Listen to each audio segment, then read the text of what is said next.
जय हिंद दोस्तों, मैं आपके दोस्त आशीर्वाद आपके लिए 21 एकेडमी की तरफ से यह इतिहास की श्रृंखला चल रही है, जिसमें हम स्पेक्ट्रम के जो भी हैं मेन पॉइंट उनके बारे में हम देख रहे हैं। इससे पहले हमने गवर्नर जनरल के बारे में देखा था और आज यह हमारी जो भारत में जितनी भी संवैधानिक विकास की प्रक्रिया हुई है उसके बारे में हमारा अध्ययन होगा, जिसमें हम जो संवैधानिक विकास की प्रक्रिया किस तरह से भारत में अंग्रेजों के आने के बाद हम मॉडर्न देख रहे हैं,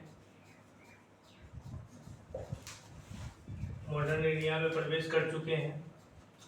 इसमें कहने का मतलब है कि किस तरह से अंग्रेजों के आने के बाद भारत में जितने भी संवैधानिक सुधार हुए हैं, जितने भी लॉ वगैरह, जितने भी कानून वगैरह, उनमें कुछ संवैधानिक विकास का चर्चा हम करेंगे आज, जिसमें हमें देखना है रेगुलेटिंग एक्ट 1773 से ही हम प्रारंभ करते हैं। इससे पहले हमने गवर्नर जनरल कर लिया। अगर आपने वीडियो नहीं देखा है तो जाकर के वीडियो पहले देख लिया। उसके बाद जैसे ईस्ट इंडिया कंपनी पर संसदीय नियंत्रण की शुरुआत शुरू होती है। ईस्ट इंडिया कंपनी कौन थी? ईस्ट इंडिया कंपनी वह थी जो ईस्ट से आई हुई थी और पूर्व, ईस्ट मतलब पूर्व से आई हुई थी। जो यूरोप की कंपनी थी, जो इंग्लैंड की थी, उसको ईस्ट इंडिया कंपनी कहा जाता है। तो वहां पे क्या हुआ, जैसे हम बात करते हैं तो ईस्ट इंडिया कंपनी जो थी पर संसद कहाँ, ब्रिटेन की संसद का नियंत्रण शुरुआत 1773 के रेगुलेटिंग एक्ट के माध्यम से होता है। कुछ विशेष मामलों में बंबई मद्रास की प्रेसिडेंसी को बंगाल की प्रेसिडेंसी के अधीन कर दिया जाता है और बंगाल का गवर्नर, जो बंगाल में गवर्नर थे, गवर्नर जनरल बना दिया जाता है और गवर्नर जनरल की परिषद की स्थापना की गई और फोर्ट विलियम में सुप्रीम कोर्ट की स्थापना की जाती है। आगे चलकर अगर आप देखते हैं तो फिर इस एक्ट का क्या खूबी और खामी थी, देखते हैं। इस एक्ट ने ब्रिटिश भारत में एकल प्रकार यानी यूनिटरी टाइप्स की सरकार की स्थापना की, नींव रखी, यानी गवर्नमेंट कैसी होगी, सिंगल होगी, ऐसी गवर्नमेंट की स्थापना की जो महारानी के हाथों में सत्ता को हस्तांतरित करने के लिए यह एक उठता हुआ कदम देखा जा सकता है। लॉर्ड नॉर्थ के अनुसार इस एक्ट को प्रत्येक अनुच्छेद, जो कि इस एक्ट का मतलब यह जो एक्ट लाया गया था 1773 का रेगुलेटिंग एक्ट जो भी था, इसके प्रत्येक अनुच्छेद इस प्रकार बनाया गया था कि वह कंपनी के मामलों को ठोस, सुस्पष्ट एवं निर्णायक स्वरूप प्रदान कर सके। उसके बाद वर्ग के अनुसार रेगुलेटिंग एक्ट राष्ट्रीय अधिकारों, राष्ट्रीय आस्था एवं आप देख सकते हैं राष्ट्रीय न्याय का उल्लंघन था। जैसे कहने का मतलब है यह भारतीयों पर थोपा गया एक ऐसा कानून था जिससे कंपनी को तो नियंत्रित करने के लिए थोड़ी बहुत थी, लेकिन भारतीयों को नियंत्रित करने के लिए यह बहुत ज्यादा थी। इसके बाद का एक्ट जो आता है जिसमें हम 1784 British India act, 1784 Pitt's India act 1784, अगर हम बात करते हैं तो इसमें कंपनी की सरकार पर ब्रिटिश संसद का नियंत्रण और बढ़ा दिया गया। जो कंपनी थी उस पर जो महारानी एलिजाबेथ थी उसका नियंत्रण को और स्थापित कर दिया गया, प्रगाढ़ कर दिया गया। भारत में प्रशासन गवर्नर जनरल तथा उसके 4 के स्थान पर 3 सदस्य, मतलब 4 के स्थान कहने का मतलब 4 सदस्य जो थे उसके 3 सदस्यों वाली परिषद के हाथों में दे दिया गया। मतलब क्या, भारत में प्रशासन जो गवर्नर जनरल जो चलाते थे उसके स्थान पर 4 की जगह पर 3 सदस्यों वाली संस्था के नाम पे वो दे दिया गया और 3 संस्था उस पे कर, जैसे 3 सदस्य उसमें होते थे। आगे चल करके भारत में कंपनी के अधिकृत प्रदेशों की पहली बार ब्रिटिश अगर बात करते हैं, ब्रिटिश अधिकृत भारत प्रदेश का नाम दिया गया कि यह प्रदेश ब्रिटिश के अधिकार क्षेत्र में है, अधिकृत है। आगे चल करके हम देखते हैं बंबई तथा मद्रास गवर्नर जनरल की सहायता के लिए 3 सदस्यीय काउंसिल बनाई गई और यह 3 प्रेसिडेंसी हुआ करती थी बंगाल हुआ करती थी, मद्रास हुआ करती थी और बंबई हुआ करती थी। यह 3 प्रेसिडेंसी हो गई, जिसमें बंगाल को सबसे अधिक शक्तिशाली बना दिया गया। आगे चलकर हम देखते हैं कि भारत में कंपनी के अधिकृत प्रदेशों की पहली बार भारतीय प्रदेश का नाम दिया गया और बंबई तथा मद्रास में गवर्नरों की सहायता के लिए 3 सदस्यीय काउंसिल बनाई गई। और इसी के तहत देखिए सर कार्टनी इल्बर्ट इस अधिनियम द्वारा बोर्ड ऑफ कंट्रोल की स्थापना होती है। प्रकार यह जो बोर्ड ऑफ की स्थापना हुई और उसके बाद जिसका मुख्य कार्य था डायरेक्टर्स की नियुक्ति यानी जो डायरेक्टर्स होते थे उनको नियंत्रण में लाना, यानी आगे चल करके इस बोर्ड द्वारा बना दी गई। और फिर निरीक्षण एवं प्रति निरीक्षण की यह व्यवस्था 1858 तक चलती रही, क्योंकि 1857 का जो भारतीय स्वतंत्रता संग्राम प्रथम स्वतंत्रता संग्राम के नाम से जाना जाता है, वह स्वतंत्रता जो भी भारत का पहला स्वतंत्रता संग्राम था, जिसमें आपने देखा कि भारत के बहुत सारे लोगों ने भाग लिया, लेकिन आज भी यह मतभेद है। बहुत सारे इतिहासकार कहते हैं कि यह एक स्वतंत्रता संग्राम था या यह एक भारत में पहली छिटपुट होने वाली लड़ाइयाँ थी, या यूं कहो कि कुछ लोग कहते हैं कि यह पहला विद्रोह था। विद्रोह और इसको क्रांति के रूप में देखा जाता है। यह विद्रोह था या क्रांति था, इसके ऊपर आज भी विवादित है। चलिए आगे देखते हैं। यानी जब 1757 का जब आप देखते हैं कि 1757 का जो युद्ध होता है भारत में भारतीयों और ब्रिटिश के बीच, तो उस युद्ध में बहुत सारी क्षति हुई, जिसके बाद से रानी ने सत्ता को डायरेक्ट अपने हाथ में ले लिया और हम लोग सत्ता के हाथ यानी हम ब्रिटिश सत्ता के केंद्र में आ गए। हम उससे पहले हम किसके अधीन थे? हम ईस्ट इंडिया कंपनी के अधीन थे, यानी कंपनी अपने तरीके से किसी भी तरह करके शासन चलाती थी। उसके बाद हम डायरेक्ट कंपनी से महारानी के छत के तले आ गए। आगे देखिएगा फिर क्या होता है। चार्टर एक्ट 1813 की अगर बात करते हैं तो इसमें कंपनी के भारत के साथ व्यापार के एकाधिकार को छीन लिया गया और भारतीय व्यापार सभी व्यापारियों के लिए खोल दिए गए। मतलब इस एक्ट के तहत आपने देखा कि जो कंपनी थी, कंपनी में भारत के साथ व्यापार के अधिकार को क्या कर दिया गया, उसको वापस ले लिया गया। क्योंकि वह कंपनी आपने देखा था कि 10 साल और 15 साल के लिए लीज पर, जैसे भारत में यूरोप की तरफ से वह एक कंपनी आई थी महारानी की तरफ से एक चार्टर एक्ट के माध्यम से कि वह जाकर के भारत में व्यापार करेगी और मुनाफा कमाएगी, उसमें रानी को भी, वहां कहने का मतलब ब्रिटिश सत्ता को भी देगी। तो इस तरह से उसके व्यापार पे रोक लगा दी गई।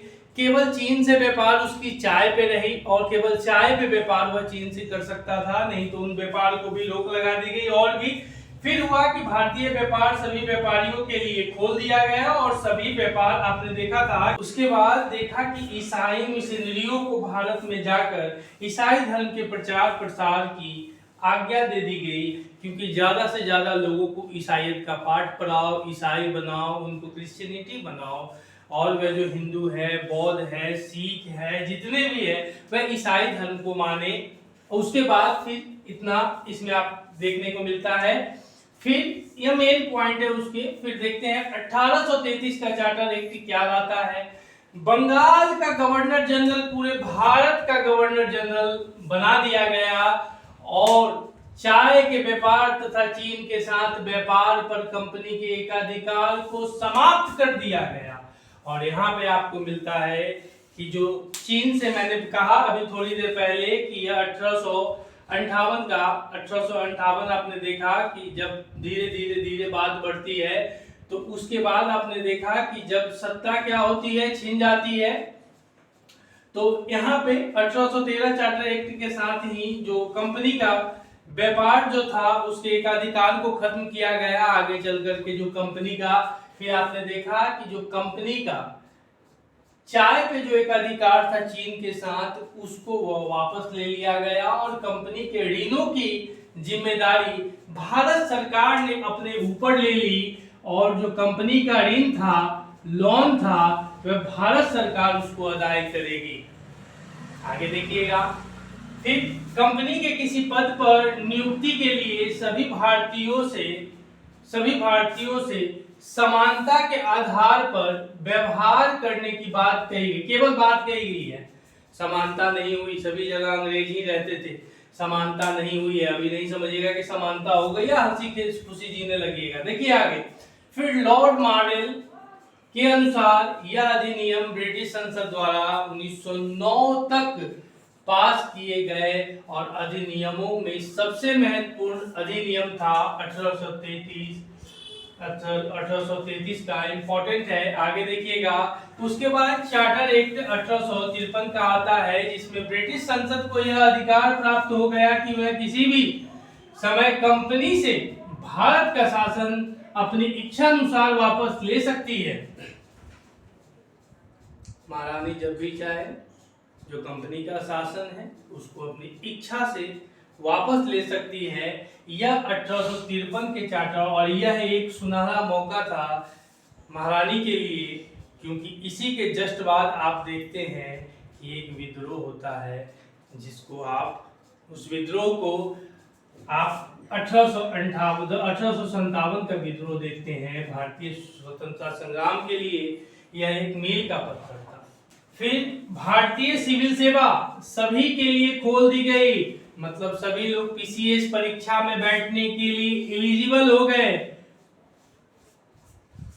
यह पीसीएस परीक्षा, पब्लिक जो आप देखते हैं पीसीएस, इसके लिए खोल दी गई और पहली बार व्यवस्थापिकाओं को यह अधिकार दिया गया कि वे अपने अनुरूप नियमों का निर्माण कर सकती है। और इसके बाद आप देखते हैं कि भारत के पहला, अगर बात करते हैं जो पीसीएस परीक्षा पास करने वाले व्यक्ति थे, यह सत्येंद्रनाथ टैगोर थे, जो कि रविंद्रनाथ टैगोर के भाई थे। आगे देखिएगा, भारत का शासन कंपनी के हाथ में, और यह परीक्षा आपको देने के लिए लंदन जाना पड़ता था, न कि भारत में यह पेपर होती थी। आगे चलकर देखते हैं कि 1858 का अधिनियम क्या किया, और भारत का शासन कंपनी के हाथों में से ब्रिटिश ताज ने ले लिया और गवर्नर जनरल को वायसराय की उपाधि दी गई। जो गवर्नर जनरल हुआ करते थे, आपने एक चीज और नोटिस किया होगा कि जो गवर्नर जनरल का जो पोस्ट था, इसमें देखा कि ब्रिटिश संसद को यह अधिकार प्राप्त हो गया कि वह किसी भी समय कंपनी में भारत के शासन को अपनी इच्छा अनुसार वापस ले सकती है। और सिविल सेवा की बहाली की गई, व्यवस्थापिकों का यह अधिकार दिया गया कि वे अपने अनुरूप नियमों का निर्माण कर सकती है। और आपने 33 का हमने इसीलिए कहा है कि बंगाल का जो गवर्नर जनरल था उसको पूरे भारत का गवर्नर जनरल नियुक्त किया गया, और पूरे भारत के गवर्नर जनरल जो नियुक्त किए गए, आपने देखा कि चाय चीनी व्यापार पर भी प्रतिबंध लगा दी, समाप्त कर दी गई, सभी के लिए खोला गया। फिर आपने एक चीज और नोटिस किया होगा कि यह जो एक्ट था, इस एक्ट के तहत आपने देखा कि भारत के गवर्नर जनरल को क्या किया गया, सबसे ज्यादा पावरफुल बनाया गया। और पावरफुल बनाने के बाद 1858 का एक सुनहरा मौका आया, जब इस उपाधि को बदल करके, जो गवर्नर जनरल की उपाधि थी, इसको बदल करके वायसराय का पोस्ट उपाधि कर दिया गया। तो पूछता है कि किस एक्ट के तहत गवर्नर जनरल के पोस्ट को बदल करके वायसराय का पोस्ट किया गया? तो यह 1858 का एक्ट था, अधिनियम था, जिसके अधीन यह कार्य किया गया। आगे देखिएगा, और उपाधि दी गई। अब वह भारत के ताज यानी क्राउन का प्रतिनिधि करता, क्योंकि यह महारानी के अधीन आ गया था। और भारत सचिव तथा भारत परिषद की स्थापना की गई, और बोर्ड ऑफ कंट्रोल तथा बोर्ड ऑफ डायरेक्टरी को समाप्त कर दिया गया। इतना देख लीजिए। आगे देखिएगा, भारतीय परिषद अधिनियम 1861, जिसके तहत केंद्र, प्रेसिडेंसी एवं प्रांतों में विधान परिषदों की स्थापना की गई।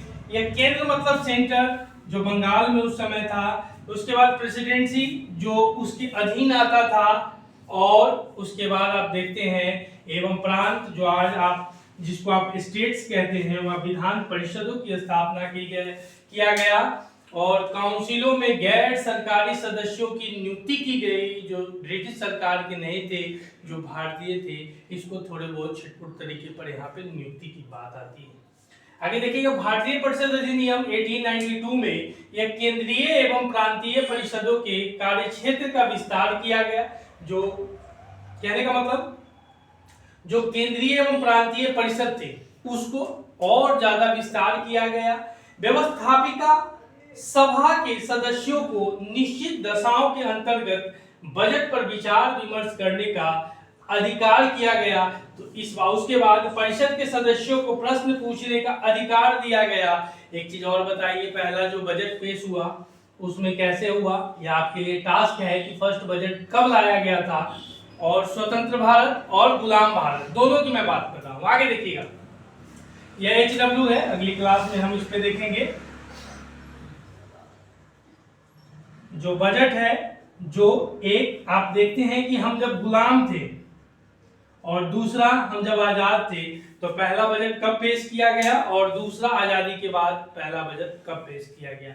आगे देखिए, उसके बाद भारतीय परिषद अधिनियम पार्लियामेंट सुधार 1909, भारतीय परिषद तथा गवर्नर जनरल की कार्यप्रणाली में भारतीयों की नियुक्ति का प्रथम बार प्रावधान किया गया।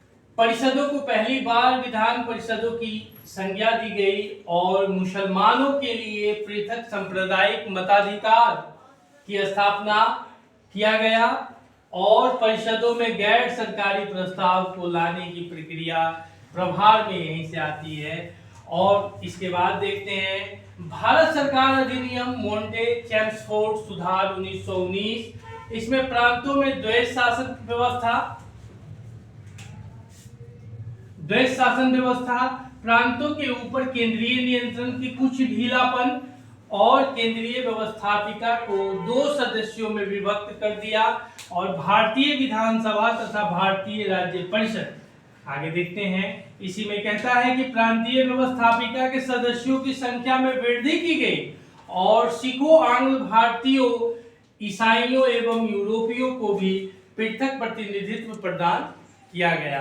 आगे देखते हैं, भारत सरकार अधिनियम 1935 और भारतीय संघ की स्थापना की गई, यानी फेडरल ऑफ स्टेट की स्थापना की बात करता है, और प्रांतों को स्वशासन का अधिकार दिया गया। जो प्रांत होंगे वह सेल्फ गवर्नमेंट की बात करता है, गवर्नेंस की बात करता है, और शासन के संपूर्ण विषयों को 3 भागों संघीय, प्रांतीय एवं संवर्ती में बांट दिया गया, जिसमें आप देखते हैं सेंट्रल लिस्ट देखते हैं, स्टेट लिस्ट देखते हैं, कंकरेंट लिस्ट देखते हैं, जिसमें सब विषयों पर लोग कोई दोनों में कभी स्टेट और केंद्र मिलकर के विषय बना उस पर काम करते हैं।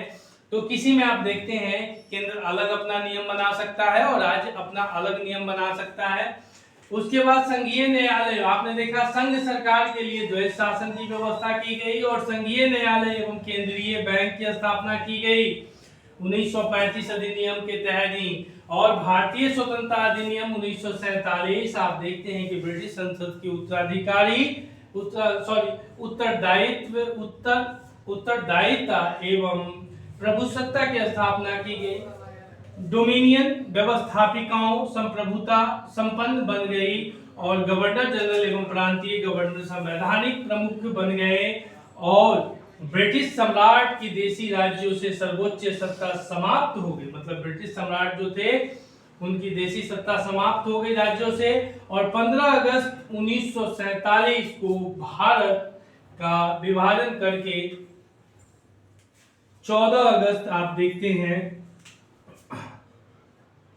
14 अगस्त 1947 को भारत का विभाजन करके भारत और पाकिस्तान नामक 2 स्वतंत्र राज्यों का निर्माण प्रावधान किया गया, और ब्रिटिश साम्राज्य की भारत की उपाधि समाप्त हो गई और क्राउन की स्थिति यहाँ से अब बदल गई। और आगे अगली कक्षा में देखेंगे कुछ नए टॉपिक को। तब तक के लिए चैनल को ज़्यादा से ज़्यादा शेयर करें, लाइक करें, सब्सक्राइब करें। जय हिंद, जय भारत।